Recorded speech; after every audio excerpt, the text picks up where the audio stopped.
peut-être vous étonner, mais je suis d'accord avec vous sur ce qu'est le droit international. En fait, le problème aujourd'hui, c'est qu'on transpose une logique de droit interne au droit international. Exactement. On espère que le droit international soit aussi contraignant, coercitif que le droit national. Le problème, c'est que au sein des États, vous avez donc un État qui a le monopole de la force légitime qui s'applique à des citoyens.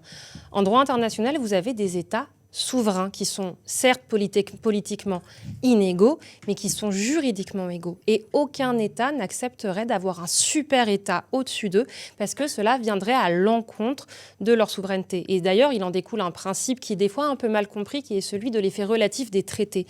C'est-à-dire qu'on ne peut opposer à un État que les traités auxquels il a accepté de se soumettre.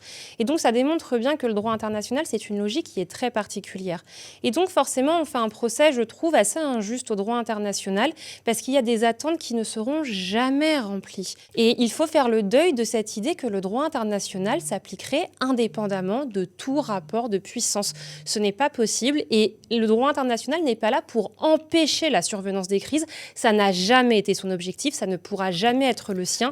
Vous avez écrit une règle n'est pas inefficace parce qu'elle est transgressée. Exactement. Elle l'est lorsqu'elle cesse d'être pertinente dans le calcul stratégique des acteurs. Exactement. Autrement dit, est-ce qu'on est vraiment dans une période de chaos ou est-ce qu'on est dans le cadre du droit international malgré tout? Pour moi, on est dans le cadre du droit international, c'est-à-dire qu'après la création de l'Organisation des Nations Unies, il y a eu la survenance de multitudes de crises.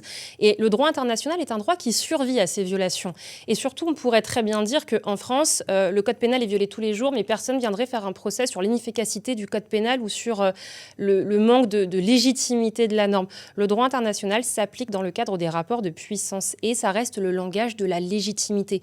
Les États ont besoin de prévisibilité. Parce que la puissance pour la puissance est une chose, mais un État sur le long terme a besoin de stabilité, a besoin de pouvoir se projeter et c'est un cadre qui est offert par le droit international. Et d'ailleurs, pour moi, le meilleur exemple, c'est ce qui s'est passé samedi. On a un président américain qui dit vouloir complètement s'affranchir du droit international, dont acte. Mais en attendant, samedi, au Conseil de sécurité des Nations Unies, il y avait une délégation américaine où ils ont essayé, alors après on pourra en discuter de la pertinence, mais qui ont voulu replacer leurs actions dans un cadre reconnu par le droit international. Et ça dit quand même beaucoup de choses.